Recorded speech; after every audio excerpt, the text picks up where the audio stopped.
기독교의 핵심은 바로 예수 그리스도의 탄생부터 부활, 이 사건입니다. 그리고 복음서의 핵심도 바로 이 예수 그리스도에 관한 이야기로 전부 다 기록되어 있습니다. 예수 그리스도께서는 하나님의 약속으로 이 땅에 오시고, 그리고 이 땅에서 가르치시고 복음을 전하시고 상한 것을 고쳐주셨을 뿐만 아니라 우리 죄를 대신하여 십자가에서 죽으시고 부활하셨다는 것이 복음서의 유약일 것입니다. 마태복음 4장 23절에서도 그렇게 말씀합니다. 예수께서 온 갈릴리를 두루 다니시면서 그들의 회당에서 가르치시며 하늘나라의 복음을 선포하시며 백성 가운데서 모든 질병과 아픔을 고쳐주셨다. 예수님은 이 땅에서 가르치셨습니다. 그리고 복음을 선포하셨습니다. 그리고 상한 것을 고쳐주셨습니다.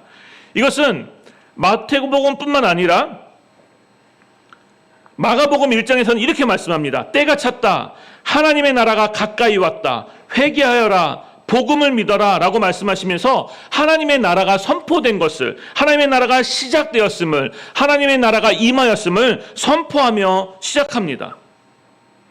바로 이 사도행전 1장 1절이 예수님이 이 땅에서 공생의 기간에 하신 사역을 표현하는 것이라면 2절에서는 바로 누구를 통해서 그 사역을 시작하셨는지 말씀하고 있습니다. 누가는 이 선, 특별히 2절에서 예수 그리스도의 부활과 승천 사이의 기간에 앞으로 부활의 증인들, 부활을 목격한, 예수 그리스도의 부활을 목격한 그 증인들이 담당해야 될 사명을 강조합니다. 이 이야기를 보기 전에 우리 마태복음 28장 19절과 20절의 말씀을 먼저 보기 원합니다. 예수님께서는 그 이스라엘 백성들에게, 그리고 그의 제자들에게, 특별히 하나님의 사람들에게 이렇게 말씀합니다. 그러므로 너희는 가서 모든 민족을 제자로 삼아 아버지와 아들과 성령의 이름으로 세례를 주고 내가 너희에게 명한 모든 것을 그들에게 가르쳐 지키게 하여라. 보아라, 내가 세상 끝날까지 항상 너희와 함께 있을 것이다 라고 말씀하십니다. 이 똑같은 말씀을 누가복음 24장 46절부터 48절에서도 말씀합니다. 그들에게 말씀하셨다. 이렇게 기록되어 있다. 곧 그리스도는 고난을 겪으시고 사흘째 되는 날에 죽은 사람들 가운데서 살아날 것이며 그의 이름으로 죄사함을 받게 하는 회개가 모든 민족에게 전파될 것이다 하였다. 예루살렘에서부터 시작하여 너희는 이 일의 증인이다 라고 말씀합니다. 공통적으로 말씀하고 있는 것은 바로 가르쳐 지키게 하는 것뿐만 아니라 너희가 복음을 들은 사람으로서 이 증인이다라는 것을 말씀하고 계십니다. 예수님은 분명하게 그의 제자들에게 예수님의 죽으심과 부활에 대해서 증언하라라고 말씀하고 계십니다. 우리가 너무나 잘 알고 있다시피 사도라는 이 단어의 뜻은 보내심을 받은 자, 부르심을 받은 자라는 뜻도 있지만 메신저라는 단어의 뜻도 있습니다. 이것을 언어를 전달해주는 사람의 역할도 함께하고 있다는 거예요.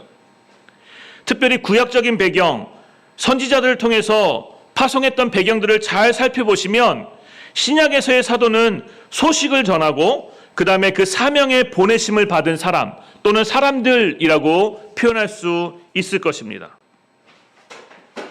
누가는 이 표현을 오직 예수님이 자신을 따르고 자신에게서 배우고 자신의 사역을 계속해 나가는 구체적인 목적을 갖고 부르신 무리인 이 12명을 칭하는 데만 사용했습니다. 근데 이것이 확장되어서 바로 예수 그리스도를 믿는 사람들, 예수 그리스도를 주라 믿는 사람들, 그리고 그분을 따르는 사람들에게까지 확장되어 갔다라는 것이죠. 그리고 지금은 그 사명이 저와 여러분에게도 전달되어져 왔습니다. 근데 우리가 여기서 오해하는 것 중에 하나가 우리가 예수 그리스도의 그 사명을 받았으니, 우리가 복음 전파자의 사명을 받았으니 우리가 무슨 엄청난 일을 행해야 될 것 같은 그런 강박관념이 저희한테 있습니다. 예수님이 하셨던 그 사역을 너무 열심히 해야 되는 강박관념이 있습니다. 그러나 복음서는 꾸준하게 예수님께서 이 사역을 시작하셨고 예수님께서 이 사역을 진행하셨고 예수님께서 우리들 대신하여 십자가에서 죽으셨을 뿐만 아니라 다시 살아나셨다는 것을 강조합니다. 물론 그 일들에 많은 사람들이 등장합니다. 복음서에서도 수많은 사람들이 등장합니다. 근데 이 서원을 1장 1절과 2절에서 우리에게 강조하고 싶은 것은 예수 그리스도께서 이것을 시작하셨다라는 거예요.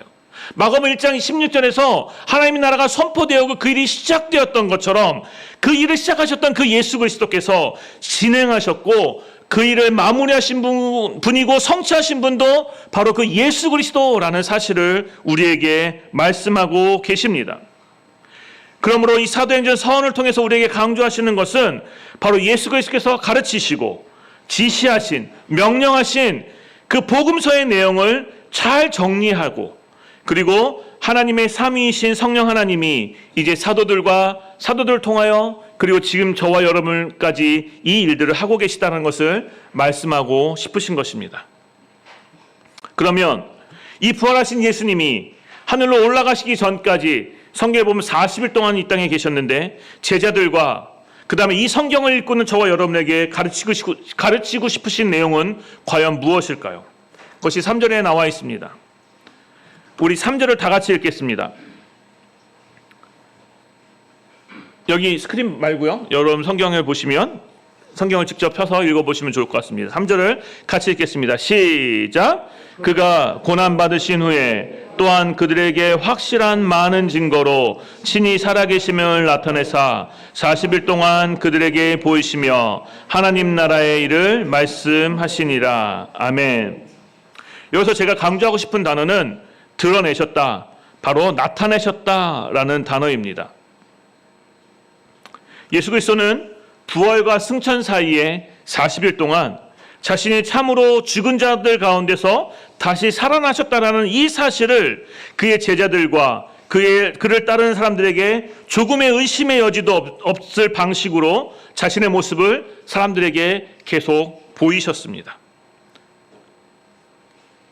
즉 예수님은 그분이 살아나셨다라는 것을 설득력 있게 증거하시기 위하여 그 당시에 가장 좋은 방법으로 직접 나타내 보이셨다라는 것입니다. 뿐만 아니라 예수 그리스도께서 사역하시면서 내가 다시 살아나겠다라고 하신 그 약속을 이루신 것이 바로 이 사도행전 1장 3절에서 표현하고 있는 것입니다. 우리가 계속 얘기하다시피 복음서에서 예수 그리스도는 고난받고 십자가에서 죽으시고 살아나실 것을 계속해서 약속하셨습니다. 그 대표적인 예로 누가복음 18장 33절입니다. 그들은 책짓질한 후에 나를 죽일 것이다. 그를 죽일 것이다. 그러나 그는 사흘째 되는 날에 살아날 것이다 라고 말씀하셨어요. 그리고 그 일을 이루시고 사도행전 1장 3절에서 나타내 보이셨습니다.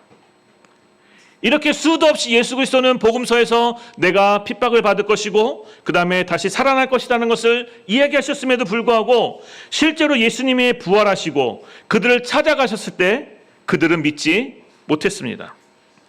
지금도 마찬가지이겠지만 당시 예수 그리스도의 제자들도 예수님이 살아나신다는 것, 이건 믿기 어려운 기적이었습니다. 쉽게 믿기 어려운 일이에요. 그래서 누가복음 24장 11절에 이렇게 말씀합니다. 그러나 사도들에게는 이 말이 바로 예수 그리스도의 부활이 어처구니 없는 말로 들렸으므로 그들은 여자들의 말을 믿지 않았다라고 말해요. 여러분, 부활이 그 당시에 어처구니 없는 일이었다라는 것을 말씀해주고 있습니다. 그래서 예수님은 오늘 본문 사도행전 1장 3절에서 계속해서 부활하시고 승천하시기 전까지 제자들에게 자신의 부활을 보이시고 증명하셨어요.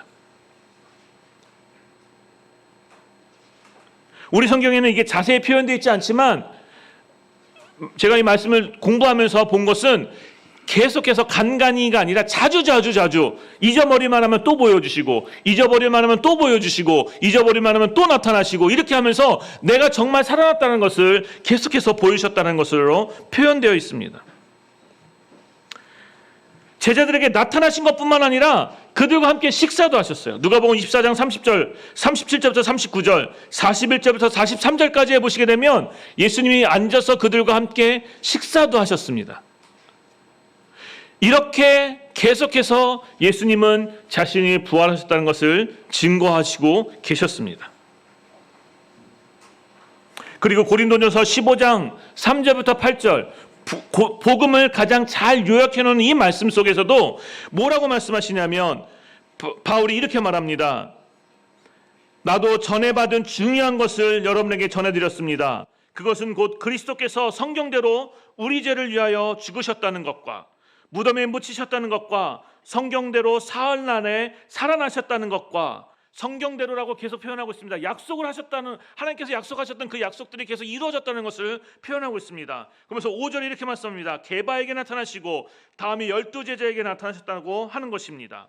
그 후에 그리스도께서는 한 번에 500명이 넘는 형제 자매들에게 나타나셨는데 그 가운데 더러는 세상을 떠났지만 대다수는 지금도 살아 있습니다. 다음에 야고보에게 나타나시고 그 다음에 모든 사도들에게 나타나셨습니다. 그런데 맨 나중에 다리 차지 못하여 난 자와 같은 나 바로 바울에게도 나타나셨습니다 라고 표현하고 있습니다. 제자들은 주님께서 십자가에서 고난받으시기 전에 그들은 죽음이 두려워 모두 도망하였습니다. 심지어 주님이 부활하셨음에도 불구하고 그 부활하셨다고 증거했던 그 여인들의 말을 어처구니 없는 말로 여기며 믿지 않았습니다. 그럼에도 주님은 그들을 사랑하시고 찾아가셔서 그들과 함께 식사하시며 그분의 죽으심과 부활을 그들에게 직접 보여주셨습니다. 사랑하는 여러분, 예수님의 부활이 거짓이라면 그분의 약속은 모두 거짓일 것입니다. 왜요? 그분이 약속하셨는데 그 일이 이루어지지 못하면 그 모든 약속도 거짓이죠. 예수님의 죽음이 거짓이라면 죽음 가운데서 살리신 그 하나님의 능력도 거짓입니다. 그러나 부활하신 그 예수님이 하늘로 올라가시기 전까지 아직도 의심하고 있는 그 제자들에게 하나님 나라의 메시지를 설명해 주시면서 내가 친히 부활하였음을 증거해 주셨습니다. 사랑하는 여러분, 여러분은 그 예수님의 부활을 믿으십니까? 그분이 말씀대로 약속대로 우리 죄를 위해 십자가에 못 박혀 죽으시고 장사되었다가 부활하신 그 사실을 믿으십니까? 이것은 기독교에 있어서 가장 중요한 핵심 가운데 핵심입니다. 예수님이 부활하시지 않으셨더라면 우리도 부활의 소망이 없는 거예요. 우리가 이 땅에서 그렇게 예수님을 믿어야 될 이유가 없는 거예요. 우리가 하늘나라의 소망을 가질 이유가 없는 겁니다. 그러나 친히 예수께서 우리를 위하여 십자가에 죽으시고 부활하심으로 인해서 우리에게 소망을 주셨어요. 단순히 예수 믿고 구원받는 게 우리의 전부의 목적이 아니라 그 하나님 나라를 소망하게 하시고 이 땅에서 하나님의 자녀로 하나님 나라를 소망하는 사람답게 살아가게 하셨다라는 사실입니다. 이 소망을 날마다 잃어버리지 않고 살아가는 저와 여러분의 삶이 되기를 주님의 이름으로 축복합니다. 특별히 예수님께서 자신의 부활을 나타내셨을 뿐만 아니라 하나님 나라에 대한 이야기를 하시기 시작하십니다. 이 하나님 나라라는 것은 바로 구약과 창조주 하나님 여호와 야훼의 주권을 유대인들의 확신과 관련되어 생각해 볼 수 있습니다. 이 여호와는 이 백성 이스라엘을 다스리고 계시고 언젠가는 아무도 저항할 수 없는 만왕의 왕, 만주의 주로, 그래서 눈으로 볼 수 있는 모습으로 온 세상을 다스릴 것이라는 그 약속 가운데 성취된 메시지입니다. 구약시대의 하나님의 왕권은 이스라엘 민족 가운데서 특히 그 지상 위에서 나타났습니다. 하나님은 이 민족에게 자신의 뜻을 알리셨습니다. 그리고 자신의 언약을, 약속을, 그리고 관계를 맺으셨습니다. 예수님이 사역하셨던 그 기간은 바로 이 하나님의 약속이 성취된 기간이고 동시에 그 약속이 미래에 완성될 것이라는 것을 기다리는 시간이기도 합니다. 그래서 우리가 너무나 잘 알다시피 already, not yet, 이 시대를 우리가 지금 살아가고 있는 것이죠. 예수님의 약속은 마가복음 1장 16절에서 하나님 나라가 임하였다라는 그 메시지로, 그 선포로 시작되었지만 아직 온전한 하나님의 나라는 그분이 오실 때 완성되는 줄 믿습니다. 그래서 요한계시록 7장 9절과 10절 이렇게 말씀합니다. 그 뒤에 내가 보니 아무도 그 수를 셀 수 없을 만큼 큰 무리가 있었습니다. 그들은 모든 민족과 종족과 백성과 언어에서 나온 사람들인데 흰 두루마리를 입고 종려나무 가지를 손에 흔들고 보좌 앞과 어린 양 앞에 서 있었습니다. 그들은 큰 소리로 구원은 보좌에 앉아 계신 우리 하나님과 어린 양의 것입니다 라고 외쳤습니다 라고 말하고 있습니다. 그 주님의 요한이 봤던 그 하나님의 나라, 그 하나님 나라의 임재는 바로 모든 사람들이 그 주님 앞에서 만왕의 왕이고 만주의 주임을 고백하는 그날이 될 것입니다. 성경 우리에게 예수 그리스도로부터 시작된 이 하나님의 나라가 요한계시록에서 그분의 구원하심 그리고 그분의 왕되심을 찬양한 것으로 마치고 있습니다. 하나님이 다스리시고 통치하시며 찬양받으실 그분의 왕권이 올 것은 바로 예수님은 이 사랑하는 제자들에게 지금 설명해주고 계시는 것입니다. 사랑하는 여러분, 주님이 다시 오심을 믿습니까? 뿐만 아니라 그 신실하신 하나님의 약속으로 완벽하게 성취되었을 뿐만 아니라 그분이 만왕의 왕이요 만주의 주인으로 오실 것을 여러분 믿으십니까? 그리고 우리는 그 하나님을 마주하면서 그분을 찬양할 것입니다. 그분을 인하여 기뻐할 것입니다. 우리의 모든 행위와 아무것도 상관없이 우리는 하나님의 자녀로서 그분을 만나고 그분과 함께 찬양할 것입니다. 그리고 그분과 함께 기뻐할 것입니다. 이것이 바로 하나님 나라의 약속의 성취입니다. 이제 예수님은 그의 사랑하는 제자들에게 예루살렘을 떠나지 말고 하나님께서 약속하신 성령을 기다리라 라고 말씀합니다.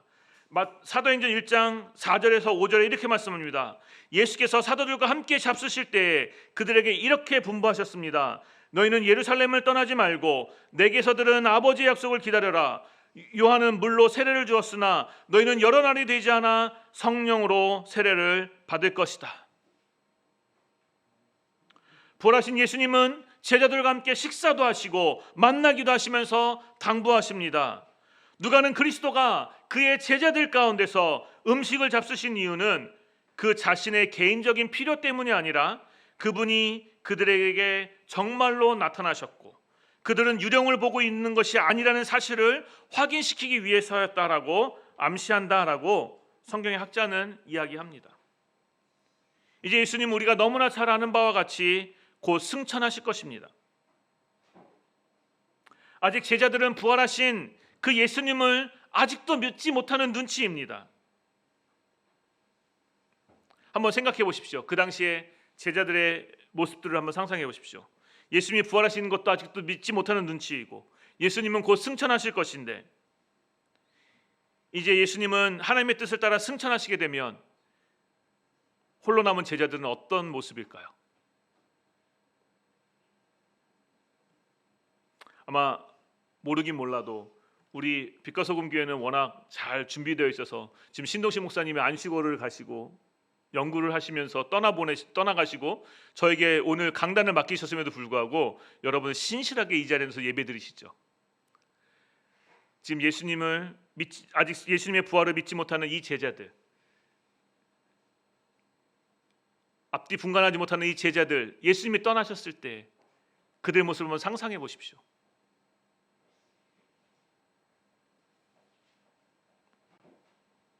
그나마 3년 동안은 예수님이 함께 계셨기 때문에 예수님을 따라다니느라고 많은 것을 보고 배웠지만 이제 예수님이 떠나면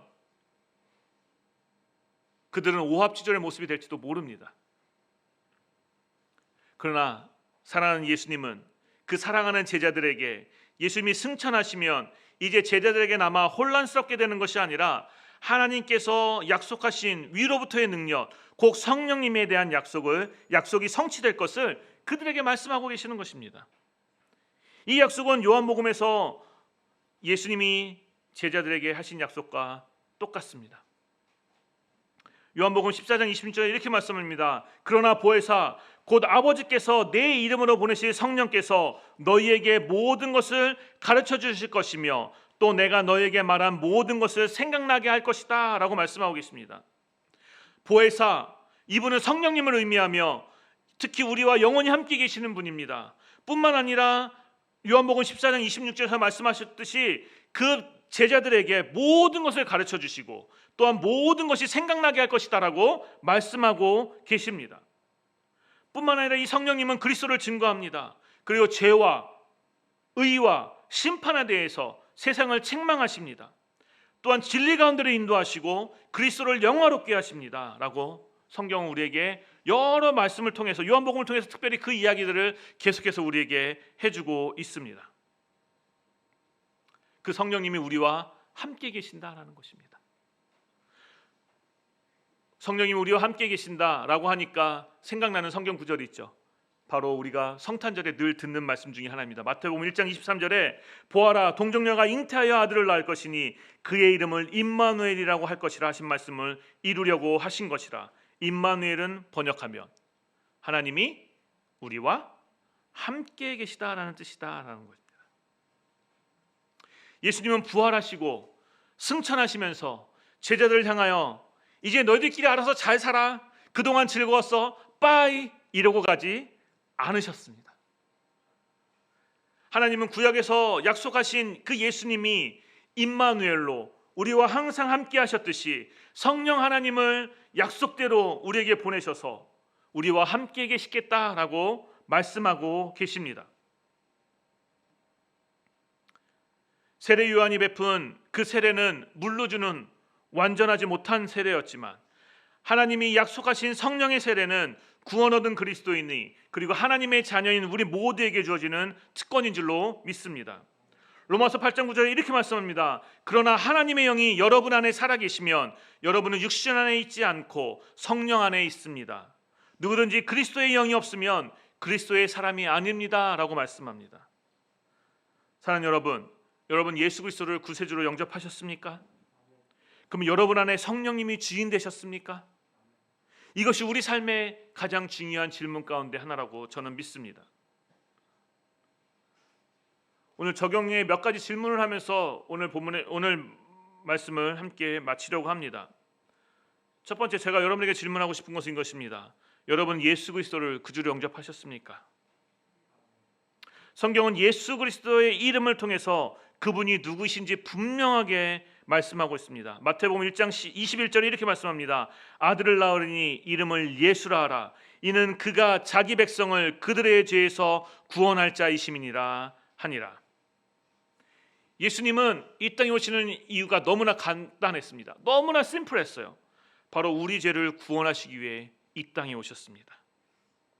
그리고 요한복음 3장 16절의 약속처럼 그분을 믿으면 누구든지 멸망하지 않고 영생을 얻는다라고 약속하셨습니다. 로마서 3장 23절에 모든 사람이 죄를 지었다라고 말해요. 그래서 우리가 하나님의 영광에 이르지 못한다라고 말해요. 하지만 요한복음 3장 16절에서는 누구든지 그 모든 사람들이 예수님만 믿으면 구원받는다라고 성경 우리에게 약속해주고 계십니다. 여러분 이 약속을 믿으셨습니까? 만약 여러분 가운데 이 약속을 아직 믿지 못한 분이 계셨다면, 구원의 확신이 없다면 언젠간 믿겠지라고 미루지 마시고 오늘 그 은혜를 선물로 받는 축복이 있게 되기를 주님의 이름으로 축복합니다. 여러분은 예수님을 믿으셔야 합니다. 그냥 믿는 것이 아니라 그분이 나의 죄를 위하여 십자가에 박혀 죽으시고 장사 지내시고 부활하셔서 내 죄의 문제를 내가 해결할 수 없는데 예수 그리스도께서 대신하여 우리의 모든 죄를 사하셨다는 그 사실을 여러분이 믿음대로 받아들이셔야만 합니다. 두 번째, 여러분 하나님께서 하시는 그 일에 신뢰를 갖고 있습니까? 성경은 끊임없이 우리에게 하나님이 하시는 일에 대해서 말씀하고 있습니다. 하나님은 수많은 사람들을 통해서 일하셨지만 하나님은 다 하나님이 그 모든 일들을 하셨습니다. 구약에서 하나님은 아브라함에게 큰 민족을 이루겠다고 하셨습니다. 그리고 그 일을 하나님이 이루셨습니다. 하나님은 모세에게 약속하셔서 가나안 땅으로 인도하겠다고 하셨어요. 하나님은 홍해를 가르시고 사막에 광야에서 물을 주시고 만나와 메추라기를 먹이셨습니다. 그리고 이집트 생활이 좋다고 그들이 돌아가겠다라고 불만불평했을 때 하나님은 그들을 먹이시고 입히셨습니다. 40년 동안 먹이시고 입히셨습니다. 출애굽했을 때 하나님이 모세를 부르시고 십계명을 주실 때 모세가 40일 동안 내려오지 않자 아론을 통해서 금송아지를 만들고 그 우상이 이집트에서 인도해낸 하나님이라고 하자 하나님은 열받으셨습니다. 출애굽기 32장 12절에 근데 이렇게 말씀합니다. 모세가 하나님 앞에 이렇게 말해요. 어찌하여 이집트 사람이 그들의 주가 자기 백성에게 재앙을 내리려고 그들을 이끌어내어 산에서 죽게 하고 이 땅 위에서 완전히 없애버렸구나 하는 말을 하게 하려 하십니까? 제발 그 진노를 거두시고 뜻을 돌이키시어 주의 백성에게 이 재앙을 거두어 주십시오라고 말합니다.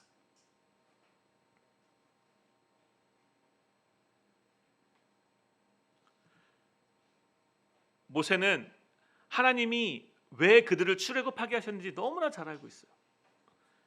그래서 하나님한테 그 화를 진정시키시기 위해서 이렇게 말했어요. 구약의 수많은 곳에서 하나님이 약속하시고 그 일을 성취하신 하나님의 모습들이 증거되어지고 있습니다.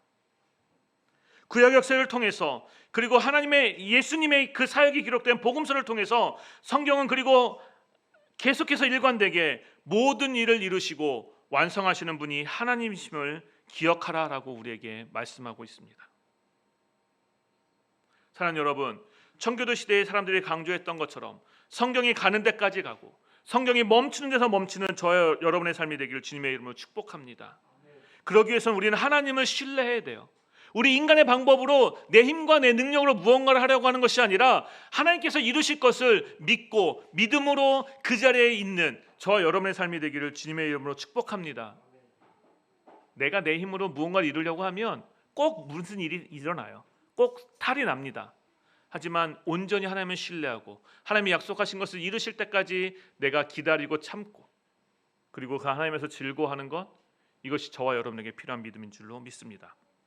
세 번째, 하나님의 나라의 일을 위하여 그 일을 갈망하고 성령님을 의지하며 기도하는 저와 여러분이 되기를 주님의 이름으로 축복합니다. 사도행전을 이제 여러분 쭉 읽어보시면 하나님 나라의 일을 위해 그분을 따르는 사람들을 부르시고 하나님 나라를 전파하는 역사가 기록되어 있습니다. 우리가 잘 알고 있듯이 하나님의 사람들을 통해서 하나님의 나라와 그분이 하신 일들이 증거되어지는 것이 사도행전이고 그 이후에 우리의 모든 삶인 줄 믿습니다. 그리고 아까 이야기했듯이 마가복음 1장 16절과 마태복음 28장 18절부터 20절까지의 그 대사명을 통하여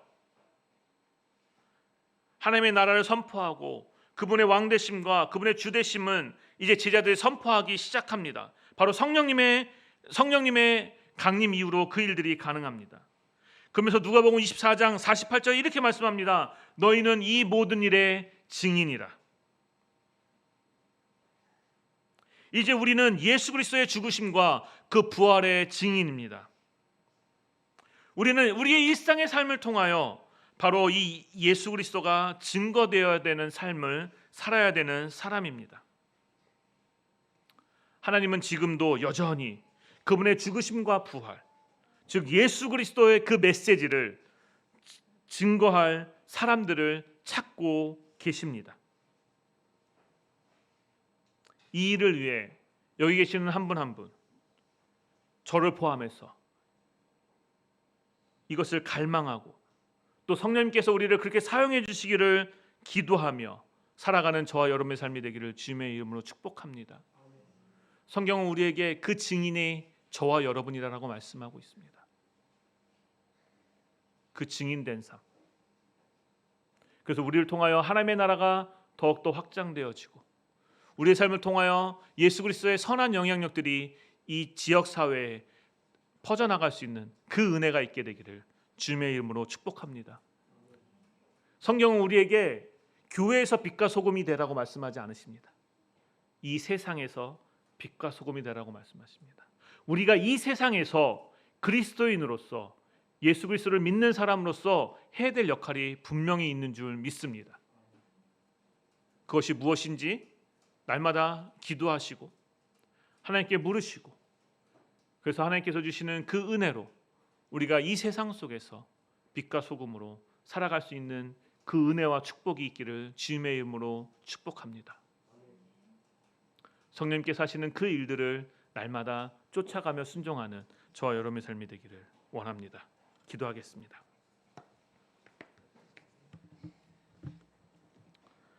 사랑과 은혜 풍성하신 하나님 아버지 감사합니다.